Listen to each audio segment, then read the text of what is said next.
Hello everybody.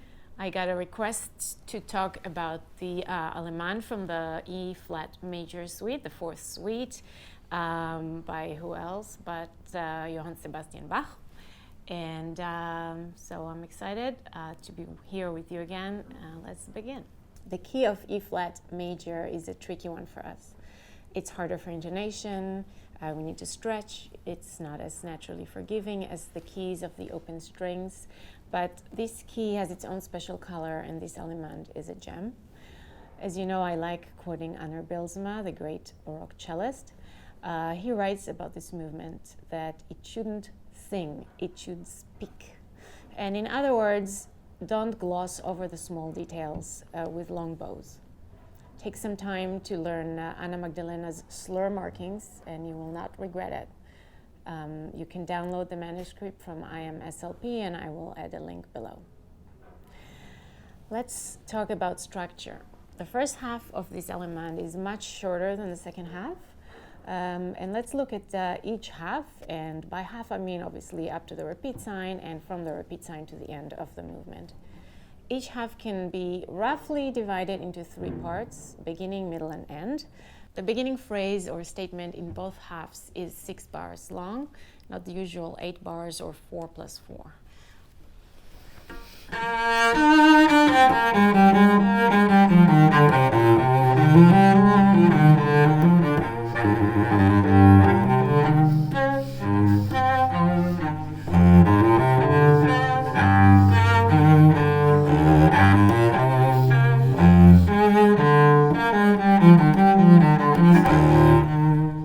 So this is the beginning. The middle section in both halves is not the same length. The second half has a longer middle section, and Bach adds passages that may benefit from a forward-moving feel. For example, bars 31 to 34.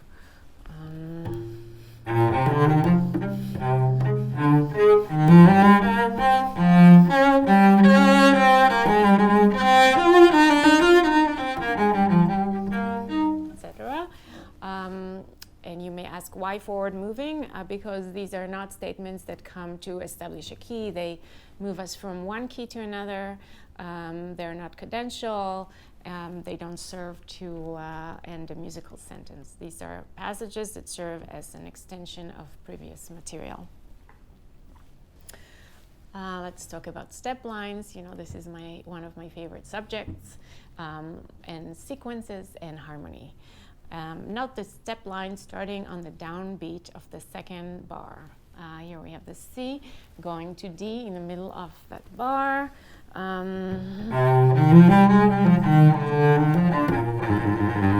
So bring it out. D. After the C going to D, we have the G going to A flat, and so forth. So A flat, and then F, going to G, and E flat, going to F. Let's look at the cycle of fifths starting bar 3. There are 3 sequences here, each lasting 1 bar.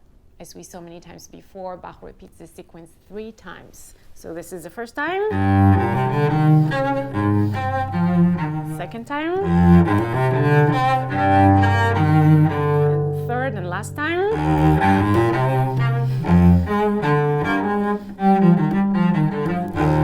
And then cadence. I also like to add the harmony so that I feel the cycle of fifths. I add the E flat just when I practice, of course. This is senza basso, very clearly written on the front by Anna Magdalena, and we want to keep it senza basso, but for practice purposes, I do add the E flat. So E flat, going to A, and then D, going to G, and then C, going to F, and then if you want tonic, B flat is dominant, and then another tonic. The third time ends with a cadence, as we saw. General rule is to punctuate each harmonic change in cadences, and this one is no exception. So you see, I give a little oomph to each beat. Also, don't forget to take a little time on that E flat chord before we move on.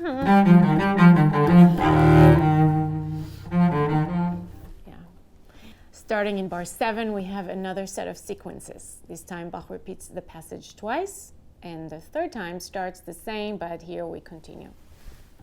So this is the first sequence. This is the second one. And this is the third one. But it's actually not the third one, because he continues differently. Let's compare the slurs at these sequences. In bars 3, 4, and 5, the slurs are identical. So, and then,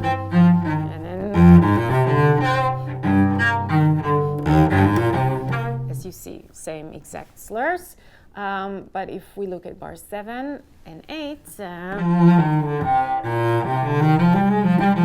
and here it's different. And I would encourage you to at least try those bowings. They make for a very interesting performance. Harmonic pacing. In terms of pacing, notice the markings of alla breve, or cut time. We are in 2 big beats per measure. With the risk of confusing you, notice how the first bar of the Allemande is all in one harmony. It's all in the tonic key of E flat major. So one way of differentiating the first repeat from the second repeat is to feel that first bar in one chunk, but in the repeat, bring out the middle of the bar. So let me show you how I do that. That will be one chunk.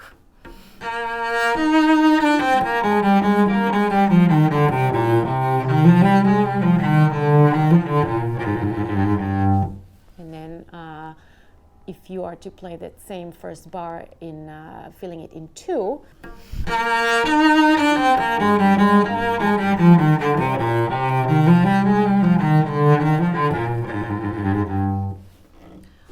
now let's go back to bar number 7. Here the pacing is different. It's 3 beats and then 1 beat. The harmony changes on the 4th beat of each bar. So 1, 2, 3, and then here we change. And again.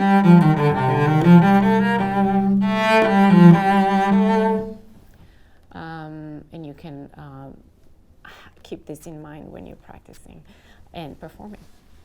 You can also use terrace dynamics. I mean, every step line is a bit louder until we reach the high G in the middle of bar 11.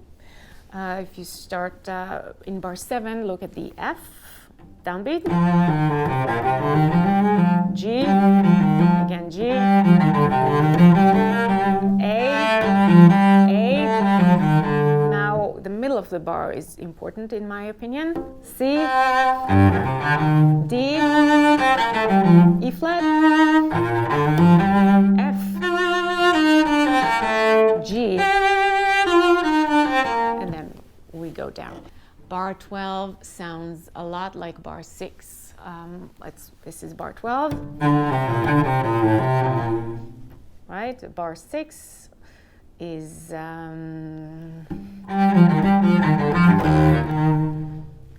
but bar 12 goes forward. There's no cadence there.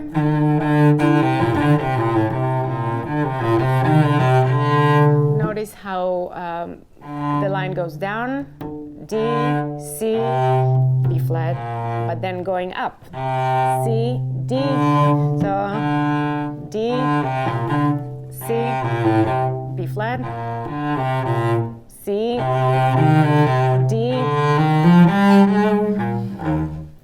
and I like showing that fall and rise. In bar 13, every quarter is emphasized, and so we are in 4/4.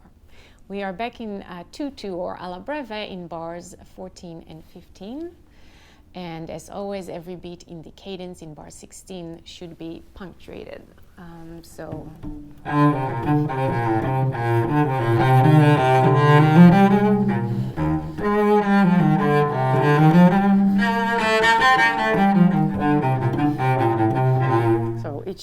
each quarter is punctuated. Now let's talk a little bit about bowings. Try starting a bow after the chord in bar 22. There are times where playing a bow on a downbeat makes a lot of sense and helps creating a different color of sound. When you arrive at the F sharp in the middle of bar 24, the natural weight of the down bow will help bring out that note, and the line you create by starting a bow is enhanced.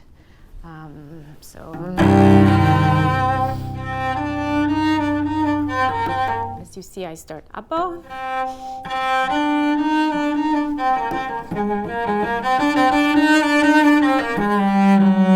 And here I arrive at F sharp in the middle of the bar on a down bow.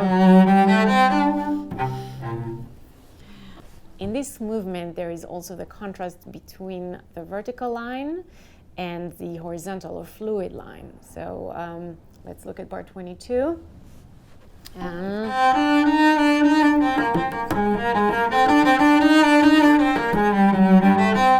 So far linear, and then here we have a more vertical line.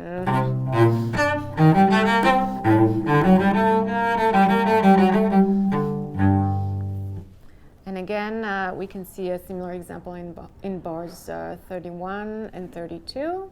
I'll start a little before.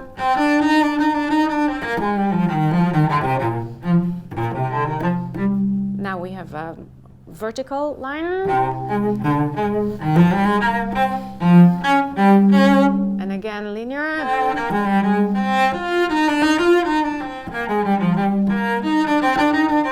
Etc. Let's bring out the step line starting bar 31.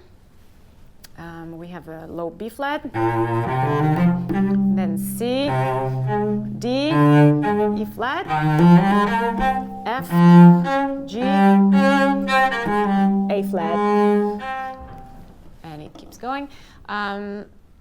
I'm always interested to hear how keyboard players and guitar players interpret the suites, because these instruments have the harmonic capacity that we don't, and we can learn so much from them in terms of coloring our single notes, trills, and many other things, while imagining how a single note fits in a implied harmony.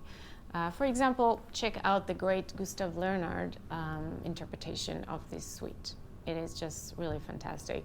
I will add a link in the description box.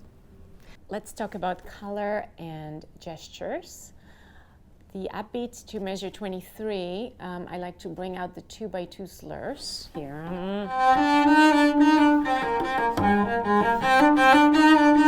Like ia, ia. And you can compare this to measure 27, upbeat to measure 27.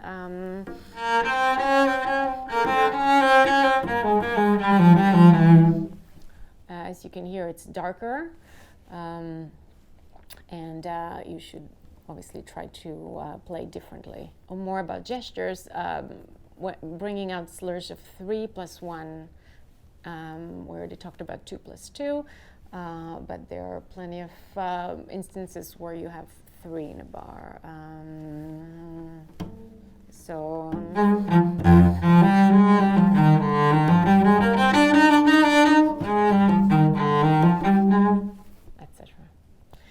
Now let's look at 2 of the 3 copies we have of the suites. One by Kellner and the other by Anonymous.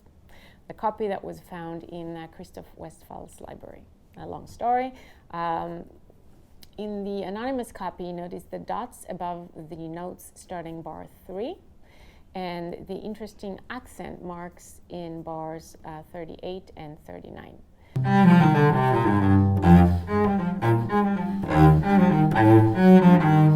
We have condensed cycle of fifths where the harmony changes on every quarter in bars 38 and 39, as opposed to the beginning where the cycle of fifths harmony changes every 2 quarters.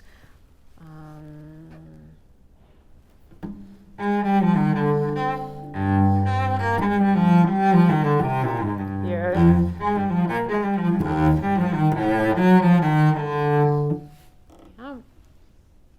In Kellner's copy, we again see articulation markings in bars 38 and 39. I say 2 data points cannot be ignored, and so I like playing those. Give a little oomph to those.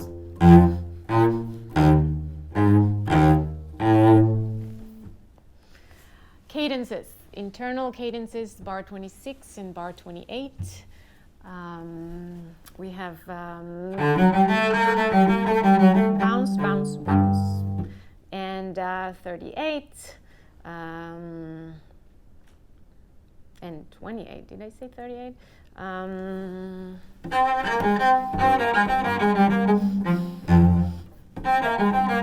Bounce, bounce, bounce again. As a postscript, I wanted to mention notes inégales. In the Baroque, and especially the French Baroque, as well as in jazz, there are instances where some notes with equal written time values were and are performed with unequal durations, usually as alternating long and short notes. We call these notes inégales. In French, it means uneven or unequal. And in Bach's music, this practice is controversial, but there are some instances where you might experiment with this technique. It's usually notes that are in succession, in pairs, going stepwise down, that are most suited to this practice. And if we look at bar 22, I'm going to play it straight first. And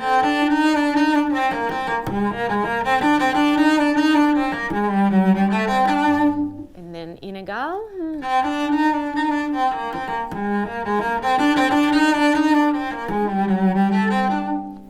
And this is it for today. Thank you for watching and see you next time.